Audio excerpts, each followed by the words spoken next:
पढ़ी लिखी भाभी से अच्छी अनपढ़ भाभी। एक मिट्टी का घर, छोटा सा आंगन, माँ रसोई में आटा गूंथ रही है, बगल में उनकी बेटी दीपिका बैठी है। मम्मी देखना, मेरे भैया के लिए कोई अच्छी सी भाभी लाना, लेकिन ज्यादा पढ़ी लिखी ना हो। आजकल की लड़कियां किताबों में ही खोई रहती है, रसोई में तो टिकती नहीं, बस आसमान पर ही उड़ती रहती हैं। हाँ बेटा, तू सही कह रही है। वैसे भी हमारे पास इतना पैसा कहाँ है कि अमीर बहू लाएं। अपने गांव से ही कोई साधारण सी सीधी सादी लड़की ढूंढ लेंगे, वही इस घर के लिए सबसे अच्छी रहेगी। हाँ मम्मी बिल्कुल, मुझे तो वैसी ही भाभी चाहिए जो मुझे पराठे बनाकर खिलाए और साथ बैठकर बातें करे। दोनों मुस्कुराती हैं। दूसरी ओर अमीर घर में आलीशान ड्राइंग रूम, बड़ी सोफा सेट और माँ बेटी बैठी हैं। बेटी प्रियंका किताब पढ़ते हुए माँ से बात करती है। माँ देखना, मेरे भैया के लिए एक पढ़ी लिखी लड़की लाना, ताकि मेरी और मेरी भाभी की वाइब मैच हो। अगर कोई अनपढ़ गंवार लड़की आ गई ना तो देख लेना, इस घर में रोज कलेश ही रहेगा। हाँ बेटा, तू सही कह रही है। वैसे भी आजकल की लड़कियां रसोई में तो शोभा नहीं देती, नौकरी पर जाए तो ज्यादा अच्छी लगती है। मैं तेरे भैया के लिए एक बढ़िया पढ़ी लिखी बहू ढूंढ कर ही लाऊंगी। बस माँ, फिर तो मजा आ जाएगा। हमारी भाभी भी मॉडर्न होगी और हमारी तरह सोचेगी। दोनों परिवारों में अलग अलग शादी का माहौल, ढोलक, बैंड बाजा, रिश्तेदारों की भीड़। गरीब परिवार के बेटे की शादी हो जाती है। नेहा अनपढ़ लेकिन सीधी सादी मुस्कुराती हुई बहू साड़ी पहनकर घर की चौखट पर प्रवेश करती है। अरे वाह भाभी, आप तो बिल्कुल वैसी हो जैसी मैं चाहती थी। कितनी प्यारी और सादगी से भरी हुई। अब तो हमारा घर भी खुशियों से भर जाएगा। अरे तुम भी कितनी प्यारी हो, अब से मैं तुम्हें अपनी छोटी बहन मानूंगी। अमीर बेटे की भी शादी होती है। शानदार हॉल में शादी। निधि नाम की पढ़ी लिखी मॉडर्न बहू लाल गोल्डन लहंगे में घर में प्रवेश करती है। भाभी आप तो बिल्कुल वैसी हैं जैसी मैं चाहती थी। मॉडर्न, पढ़ी लिखी और स्मार्ट। अब मेरी फ्रेंड भी बनोगी और शॉपिंग पार्टनर भी। हाँ बिल्कुल, अब हम दोनों मिलकर घर को और भी अच्छा बना देंगे।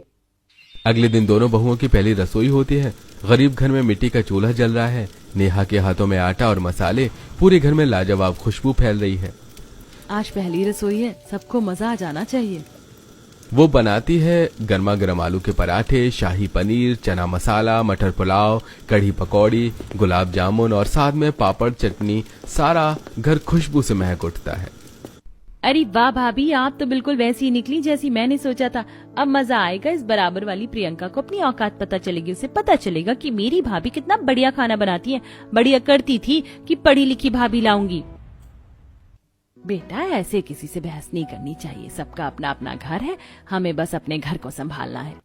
हाँ मम्मी, पर सच कहूँ तो आपके हाथ का स्वाद भाभी में उतर आया।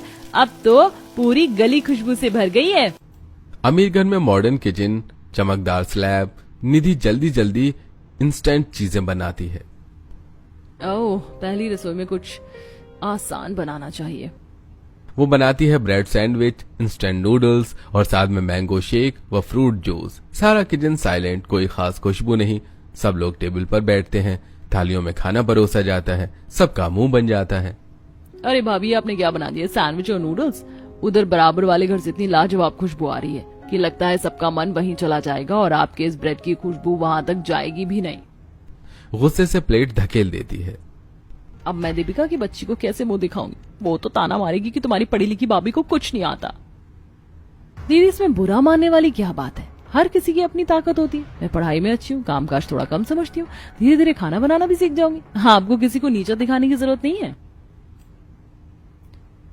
हाँ, सब अपने अपने घर में सही है, लेकिन हमारी इज्जत का क्या? ये कहकर गुस्से में वहां से उठकर चली जाती है। निधि चुपचाप थाली समेटने लगती है।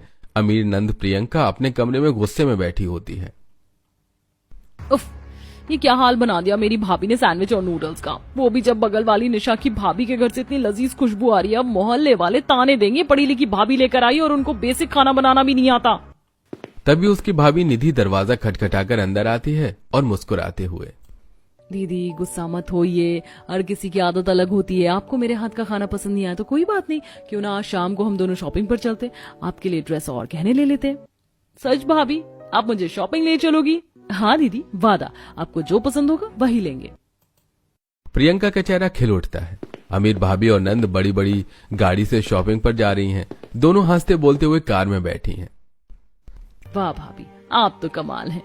मुझे तो लग रहा था कि आप नई नई इस घर में आई हो, आप तो सही से बात भी नहीं करोगी। दीदी, आपके साथ वक्त बिताकर अच्छा लगता है। कार निकल पड़ती है। दूसरी ओर गरीब भाभी नेहा घर के बाहर चौखट पर बैठकर सब्जियां काट रही है। गरीब नंद दीपिका वहीं पास में बैठी है। तभी तेज हॉर्न बजाते हुए अमीर परिवार की कार वहां से गुजरती है और अचानक वहीं रुक जाती है। अरे दीपिका, मजा आ रहा है ना? देख, मेरी नई भाभी तो मुझे आते शॉपिंग पर ले जा रही है और तेरी भाभी क्या करी, तुझसे सब्जियां कटवा रही है। अमीर बहू निधि हल्की हंसी में साथ दे देखती है। दोनों कार से हंसते हुए निकल जाती हैं। दीपिका चुपचाप वहीं बैठी रह जाती है। उसकी आंखों में गुस्सा होता है। भाभी नेहा उसकी ओर देखती है।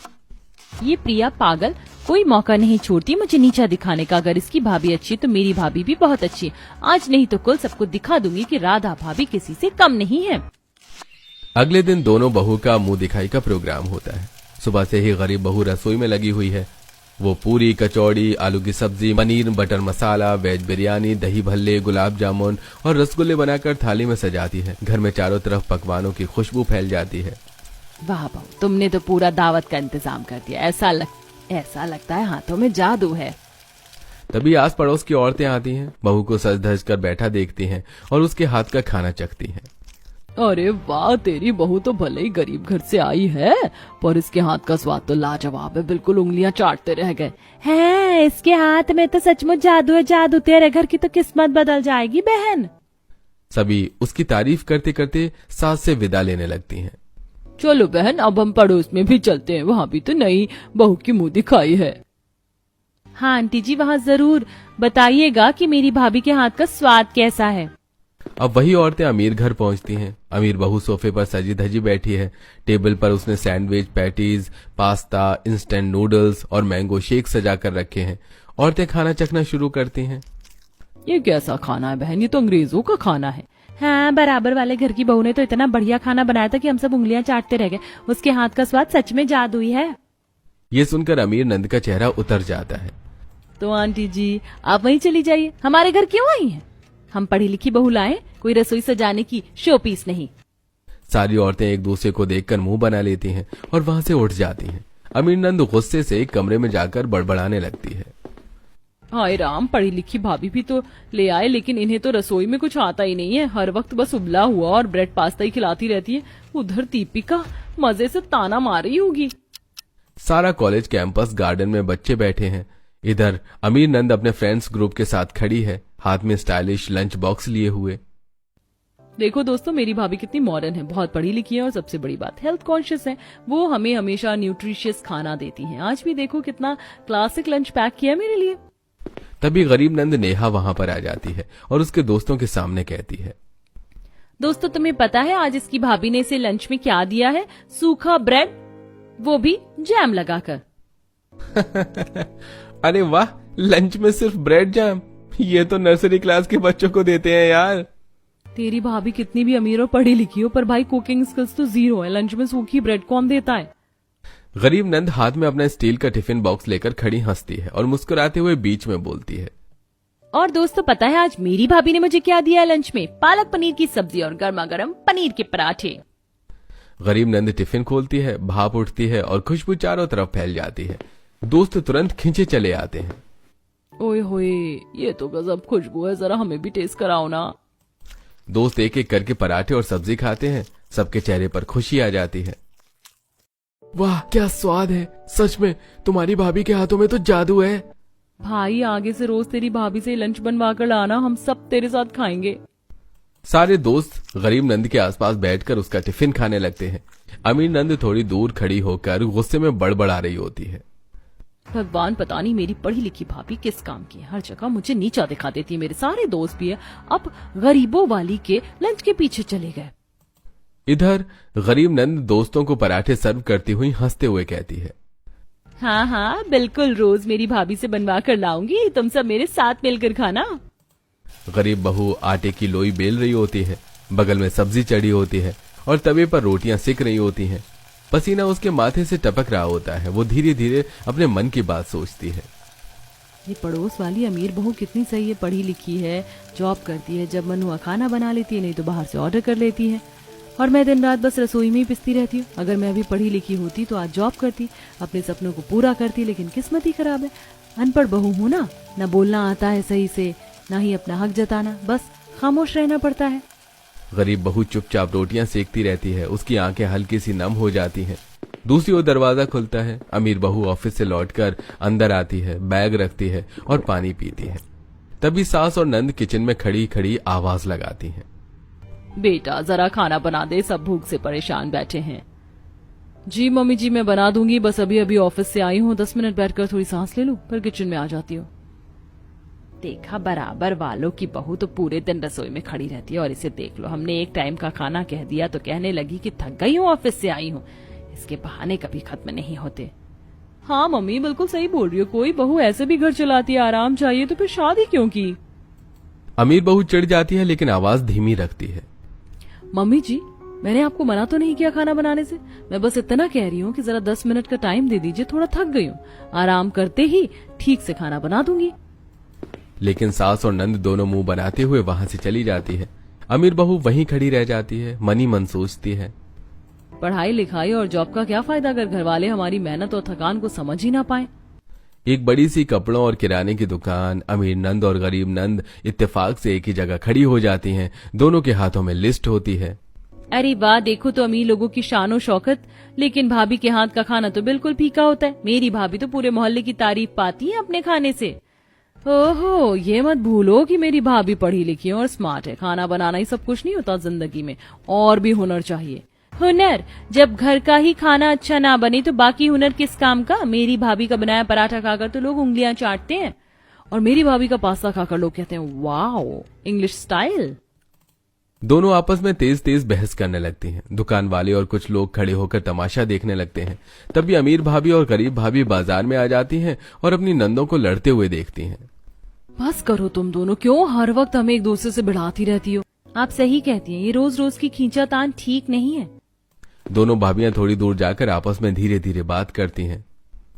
देखो बहन, तुम्हें अपने लिए भी कुछ करना चाहिए। मैंने सुना है कि तुम पूरे दिन रसोई में ही लगी रहती हो, लेकिन तुम्हारे भी कुछ सपने होंगे, उन्हें पूरा करना जरूरी है। रसोई में रहने से ही जिंदगी नहीं कटती। हाँ आप सही कह रही हैं, लेकिन क्या करूं, मैं अनपढ़ हूँ, गांव से आई हूँ, ज्यादा बड़े सपने कभी थे ही नहीं, और जो थे वो शादी के बाद खत्म हो गए। नहीं ऐसा मत सोचो, आजकल बिना ज्यादा पढ़े लिखे भी लोग अच्छा काम कर लेते हैं। टेक्नोलॉजी का जमाना है, थोड़ा हिम्मत करो, कुछ नया सीखो। मैं चाहूँ तो तुम्हें गाइड भी कर सकती हूँ। गरीब भाभी थोड़ा मुस्कुराती है, उसकी आंखों में चमक आ जाती है। इस बीच पीछे से नंदों की लड़ाई और तेज हो जाती है। मेरी भाभी बेस्ट है। नहीं, मेरी भाभी बेस्ट है। दोनों एक दूसरे की तरफ उंगली दिखाकर चिल्लाने लगती हैं। बस करो तुम दोनों, अगर और लड़ाई की तो मैं तुम्हें साथ बाजार नहीं लाऊंगी। हाँ अब चलो घर, लोग तमाशा देख रहे हैं। दोनों भाभियां अपनी अपनी नंदों को अलग अलग रास्ते ले जाती हैं। गांव में चारों तरफ रौनक थी। गणेश उत्सव आने वाला था और पूरा गांव मानो झूम रहा हो। मंदिर के सामने बड़ा सा पंडाल और टेंट लगाया जा रहा था। हर घर की औरतें और बहुएं उत्साह में जुटी हुई थी। सुबह सुबह ही मंदिर की घंटियां बजने लगी। हर गली मोहल्ले से औरतें सज धज कर मंदिर आ रही थीं। उसी समय दोनों सासें अपनी बहुओं को बुलाती हैं। बहू सुनो, इस बार गणेश उत्सव में हमारी तरफ से भी खाना बांटना होगा। भगवान गणपति जी को खुश करने का यही असली तरीका है। तुमने तो शहर में तरह तरह के व्यंजन देखे, जरा सबको चौंका देना अपने हाथ के स्वाद से। बहू, गणेश जी की कृपा पाना है तो पूरे मन से खाना बनाओ। आज के दिन कोई भूखा ना जाए। तुम सादी हो मगर तुम्हारे हाथ का स्वाद भगवान को भी पसंद आएगा। दोनों बहुएं मुस्कुरा देती हैं। गांव की गली में ही अमीर नंद और गरीब नंद मिल जाते हैं। देख लेना, मेरी भाभी के टेबल पर इतनी भीड़ होगी कि लोग घंटों लाइन में खड़े रहेंगे। शहर से आई हैं, खाने में सबको मात देंगी। और देख लेना, मेरी भाभी के टेबल पर भीड़ उमड़ेगी, क्योंकि मेरी भाभी का खाना लोगों के दिल तक पहुंचता है। स्वाद सिर्फ पैसों से नहीं आता, दिमाग और मेहनत से आता है। अरे बस बस, सब्जी काटने वाली भाभी अब स्वाद की रानी बनेगी। चलो देख लेंगे। दोनों में तेज तेज बहस होने लगती है। भीड़ इकट्ठी हो जाती है। तभी दोनों की भाभियां अमीर बहू और गरीब बहू वहां पहुंचती हैं और उन्हें अलग कर देती हैं। सुबह होते ही पूरा गांव मंदिर के सामने जुट जाता है। पंडाल के नीचे एक लंबा चौड़ा टेबल हॉल बनाया गया था, जिसमें हर घर की बहू ने अपना अपना स्टॉल लगाया था। किसी ने पूरी सब्जी बनाई, किसी ने हलवा, किसी ने पुलाव, तो किसी ने पकौड़े। सब तरफ खुशबू ही खुशबू। अमीर बहू ने बड़ी शान से टेबल सजाई थी। गिलास के जार, चांदी की थाली और सजावट देखकर ही लोग समझ गए थे कि ये शहर की बहू का स्टॉल है। उसने पनीर टिक्का, पास्ता और पुलाव रखा था। देखा, हमारी भाभी का टेबल तो सबसे अलग लग रहा है। अभी लोग टूट पड़ेंगे। दूसरी तरफ गरीब बहू ने मिट्टी के कुल्हड़, केले के पत्ते और सिंपल थालियां रखी थी। उसने पूरे मन से खिचड़ी, बेसन के लड्डू और आलू टमाटर की सब्जी बनाई थी। खाना साधारण था पर खुशबू इतनी लाजवाब कि लोग खुद ब खुद खिंचे चले आए। पहले तो 2-4 लोग आए, लेकिन जैसे ही उन्होंने पहला निवाला खाया, वाह वाह की आवाज आने लगी। बिटिया, तेरे हाथ का स्वाद तो भगवान जैसा है, ऐसा खाना बरसों बाद खाया। अरे भाई, यहाँ तो लाइन लगनी पड़ेगी। धीरे धीरे गरीब बहू के टेबल पर भीड़ इतनी बढ़ गई कि लोग धक्का मुक्की करने लगे। इधर अमीर बहू के टेबल पर बस इक्का दुक्का लोग ही आए। अरे बहन जी, खाना तो ठीक है पर इसमें वो देसी स्वाद नहीं है। ये तो जैसे होटल का खाना है, गांव की मिट्टी की खुशबू इसमें नहीं है। ये सुनकर अमीर नंद का चेहरा उतर गया। अरे भाभी, आपने तो हमें हरा दिया। देखो आपकी तरफ कितनी भीड़ है और यहाँ तो सन्नाटा छाया है। पूरा गांव ने तय किया कि गरीब बहू के हाथ का खाना सबसे बेहतरीन है। लोगों ने तालियां बजाई और मंदिर के पंडित जी भी गरीब बहू और उसके परिवार को अपने पास बुलाते हैं। आज भगवान गणपति को सबसे प्रिय भोग इसी बहू ने बनाया है। इसका स्वाद सच्चे दिल से निकला है। उत्सव खत्म होने के बाद सब अपने अपने घर जाने लगे। तभी अमीर बहू धीरे से गरीब बहू के पास आती है। बहन, मुझे तुमसे एक बात कहनी थी। क्या तुम मुझे अपने जैसा अच्छा खाना बनाना सिखा सकती हो? मेरे परिवार वाले अक्सर तुम्हारे हाथ की खुशबू महसूस करते हैं। वो कहते तो नहीं, लेकिन मन ही मन चाहते हैं कि तुम्हारे जैसा खाना उन्हें भी मिले। बस उन्हें हिम्मत नहीं होती तुमसे मांगने की। गरीब बहू हैरान रह गई। उसने सोचा ये वही अमीर बहू है जो हमेशा उसे नीचे दिखाने का मौका नहीं छोड़ती थी। ठीक है बहन, मैं तुम्हें सिखा दूंगी, लेकिन बदले में तुम भी मुझे कुछ सिखाना। क्या? मुझे पढ़ना लिखना सिखा दो। मैं अनपढ़ हूँ ना। शादी के बाद तो सपने देखना भी छोड़ दिए। अगर तुम मुझे पढ़ा दोगी तो मेरा भी सपना पूरा हो जाएगा। और हाँ, साथ ही हेल्दी खाना भी सिखा देना, ताकि मैं भी अपने परिवार की सेहत का ख्याल रख सकूं। बिल्कुल बहन, अब से तुम मुझे खाना सिखाओगी और मैं तुम्हें पढ़ाई। ये हमारा वादा रहा। दोनों मुस्कुरा देती हैं। ये सब देखकर अमीर नंद और गरीब नंद दोनों चुप हो जाती हैं। उन्हें समझ आ जाता है कि असली ताकत बहस में नहीं, बल्कि रिश्तों को अच्छे से निभाने में है। शायद हमें भी बहस करने की बजाय अपनी भाभियों से सीखना चाहिए। हाँ, ये सही कह रही हो। आज हमने देखा एक गरीब बहू भी अमीर दिल की हो सकती है। अगले ही दिन से दोनों बहुओं का नया सफर शुरू हो जाता है। अमीर बहू रोज फोन करके गरीब बहू से रेसिपी पूछती। गरीब बहू अमीर बहू से पढ़ाई और हेल्दी लाइफस्टाइल की बातें सीखती। धीरे धीरे दोनों नंद के बीच की दीवारें टूटने लगी। अब न तो कोई अमीर था न कोई गरीब। दोनों प्यार से बात करने लगी। रात के समय दोनों बहुएं घर की छत पर बैठी थी। आसमान में चमकते तारों की तरफ देखे जा रही थी। सोचो बहन, अगर हम दोनों साथ रहेंगी तो सबको दिखा देंगे कि बहुएं सिर्फ रसोइयों में कैद नहीं होती। बहुएं ही परिवार जोड़ने वाली कड़ी होती हैं। हाँ बहन, और हमारी ये दोस्ती हमेशा ऐसे ही बनी रहे। दोनों एक दूसरे को देखकर मुस्कुराती हैं।